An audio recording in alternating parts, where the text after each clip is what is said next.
Hi everyone, welcome back to my channel. Thanks for pressing play again. I'm Pixel Paul and this is the first episode in my series of my retro journey, and today we're going to be looking at the Game Boy. So yeah, hi everyone and thanks for tuning in again. Like I said, this is going to be the first in a series of episodes hopefully, where I take a bit of a look back over some of the video game consoles that I've had over the years, and take you through some of the games that I've still got for those consoles. And first up, I thought we'd have a look at the Game Boy. That's where I started, so it seemed like the best place to start. So we'll have a look through some of the games that I've got for the Game Boy. Some of them boxed, some of them are without a box, but we'll go through the ones that I've got. And the best place for us to start is going to be, of course, Super Mario Land. So Super Mario Land was the first Game Boy game that I bought. Obviously I got Tetris with the console itself, but Super Mario Land was the first game, and it was really the first game I ever bought myself, ever. Having played sort of Tetris for however many months, probably best part of 6 months, that was the only game that I had for it. I eventually went for Super Mario Land. At the time it was the most highly rated Game Boy game other than Tetris that was available, so I went for that, and never looked back really since. I've been playing all the Mario games ever since, and started to really build up my collection of Game Boy games after Super Mario Land. I guess these days it kind of looks a little bit bland, a little bit sparse. That's the way it was with the original Game Boy games for a long time. And you can see the sort of big difference between this and say Super Mario Land 2. But it's still a decent game, and let's have a look at some footage right now.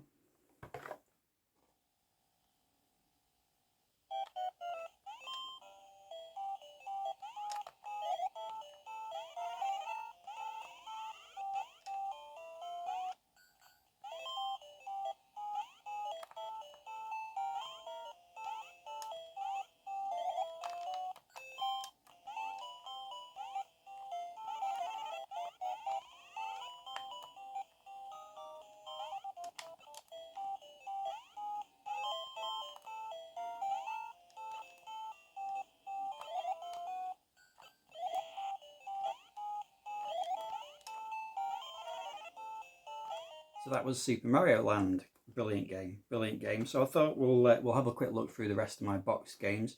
Not as many as I used to have, obviously, but it's one that I quite like collecting for now. You just don't see them around, reasonably priced all that often. But I love the Game Boy boxes. They're just, I don't know, the artwork on them is really good, and they're just so sort of small and compact. They're just they're one of my favourites to collect for. So let's go all the way back, shall we, to near the start of sort of the Game Boy's life, and we'll start with a couple of sports games. So we've got golf there, and this was at a time when Mario seemed to manage to find himself in sort of cameos for a lot of early Game Boy games. So you can see him there playing golf. And all these games are boxed and complete, by the way. So and the vast majority of these are actually in really good condition too. So yeah, that's golf. Next up, we've got tennis. So again, you can see Mario acting as umpire in that game, and you can just about make him out in the game as well as the umpire.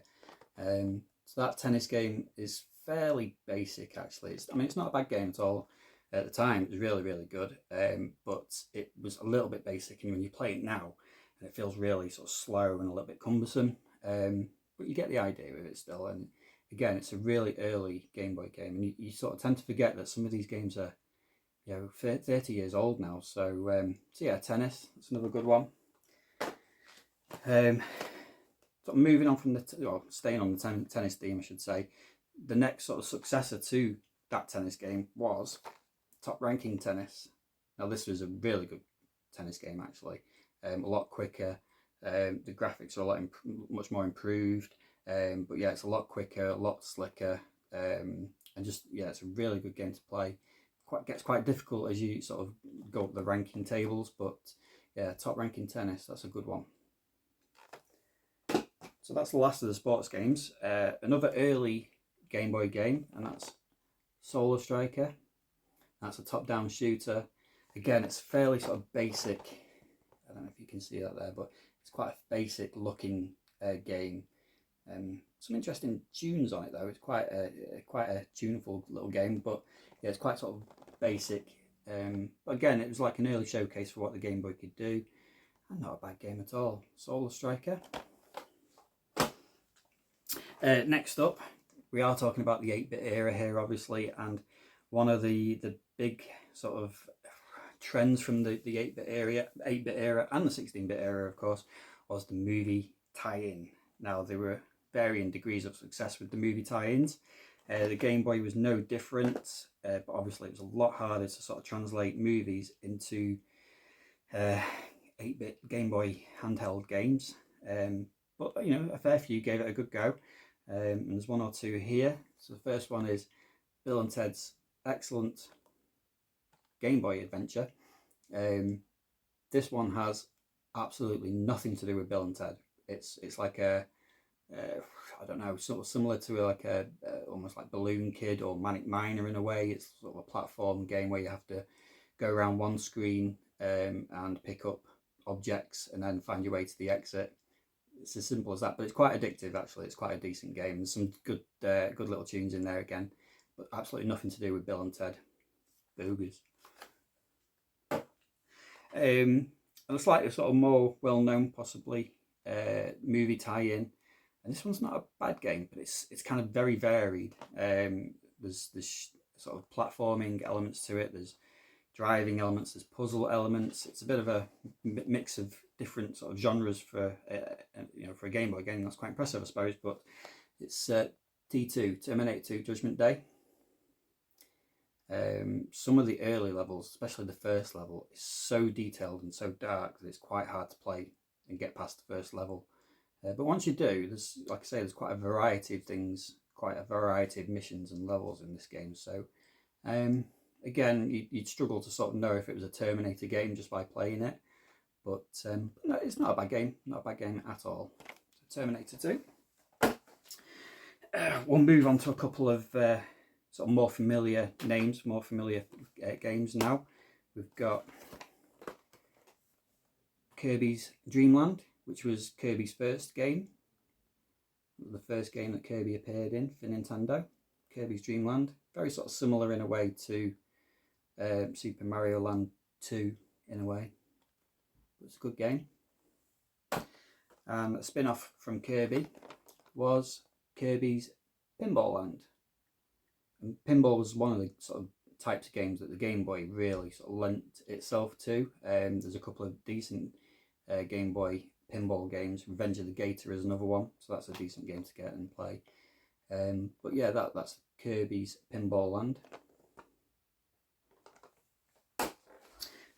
And then sort of moving on a little bit from the Mario Land series, we've got Super Mario Land 2, 6 golden coins.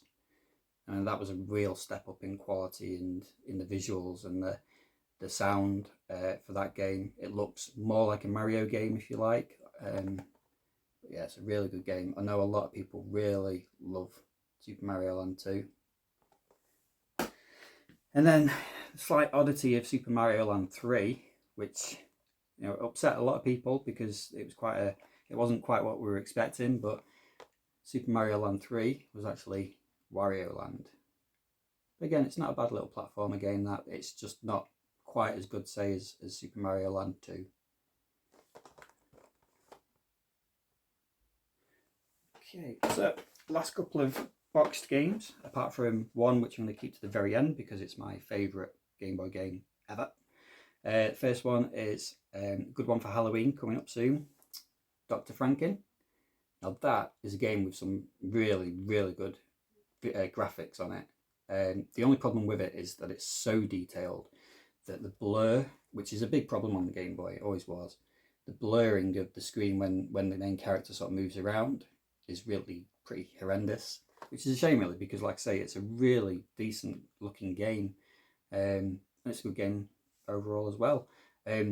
really good sort of sounds in it, and the music in it. There's only one song all the way through. It just plays all the way through, and I'm going to be so uncultured here because I don't know the name of it, but it's a very famous classical track, but I can't remember what the name of it is off the top of my head. So if you can remember, put me to shame and put it in the comments. But yeah, Dr. Franken. I think there was a sequel to that as well, and a Super Nintendo version as well, but I've never played those two. Dr. Franken. And then another one of my favourites from the Game Boy. You might know it as Contra or Operation C even, and that's Probotector. And that's a really good Game Boy game. One of my favourites, probably one of my most played Game Boy games as well. I just love that game. I just think it's such like I say, it sort of translates really well to the Game Boy. The music on it's really good, graphics are decent. It's just a really tight shooter. And I'll show you some footage of this one now.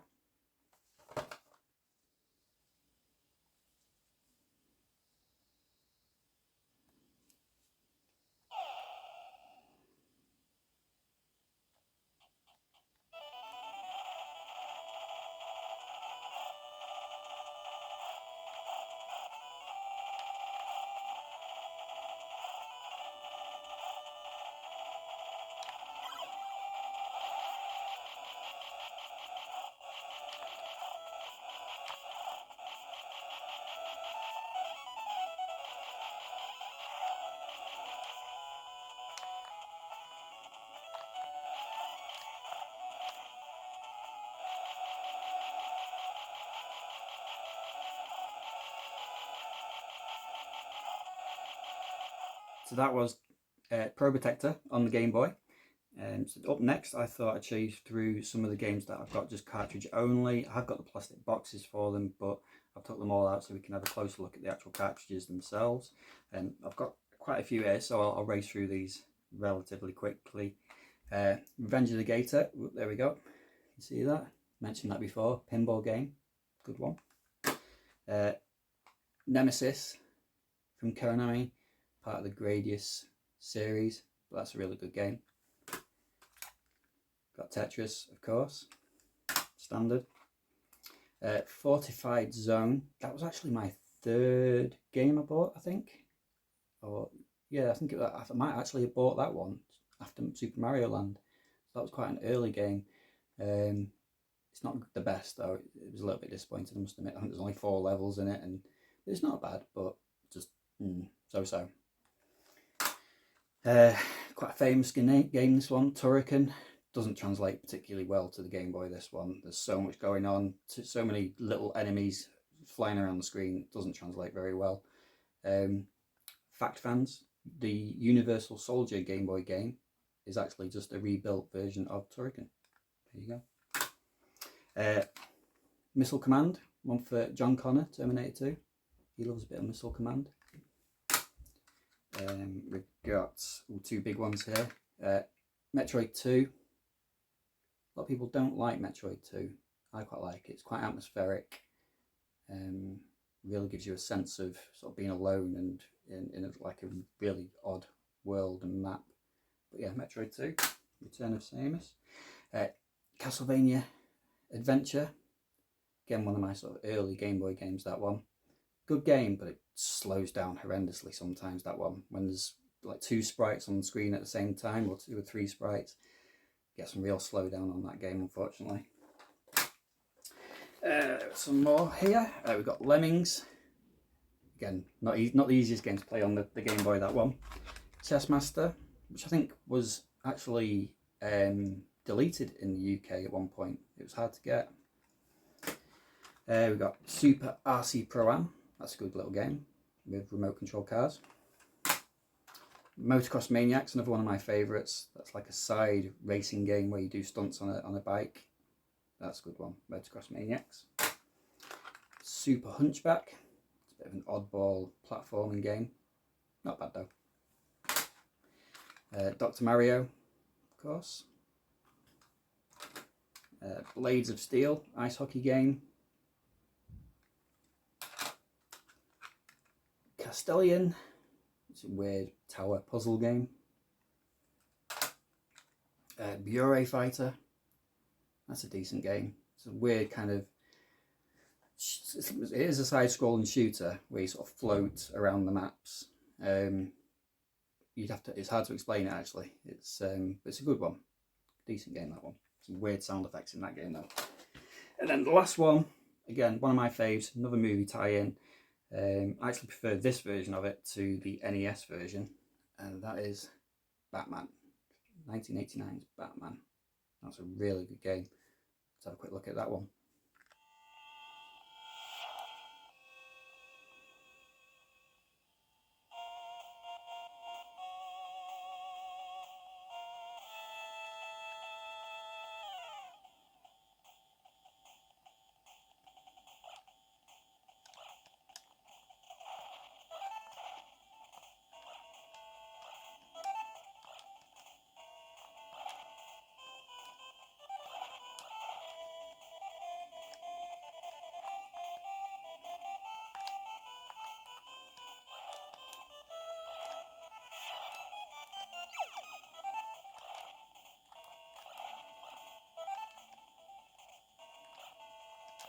So that was Batman.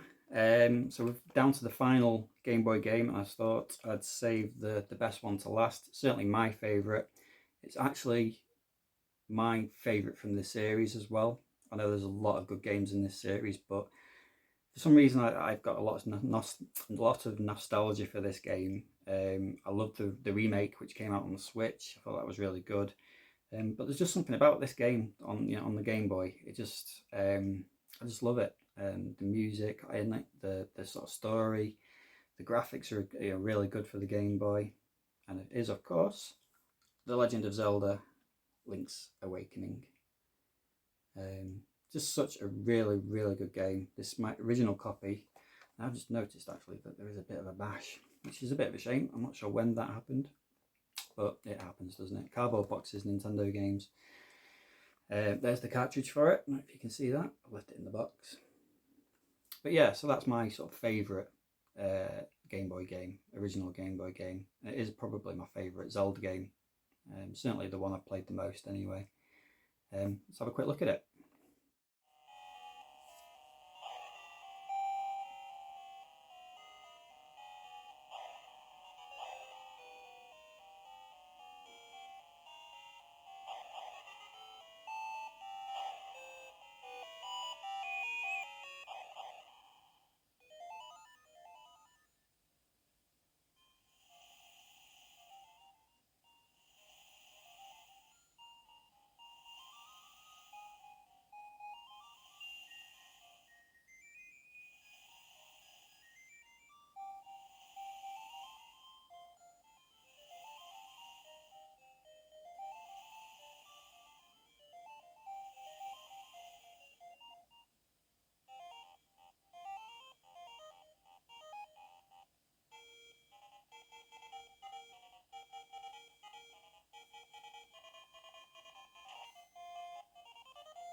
That was the intro for Link's Awakening on the Game Boy, and that's my entire Game Boy collection. Not huge, but there are quite a few games there, and it's one of my favourite consoles.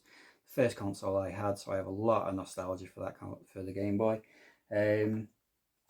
Yeah, let me know if you've enjoyed this video. If you've seen any of these games that you've had or played, let me know what your favourite Game Boy game was.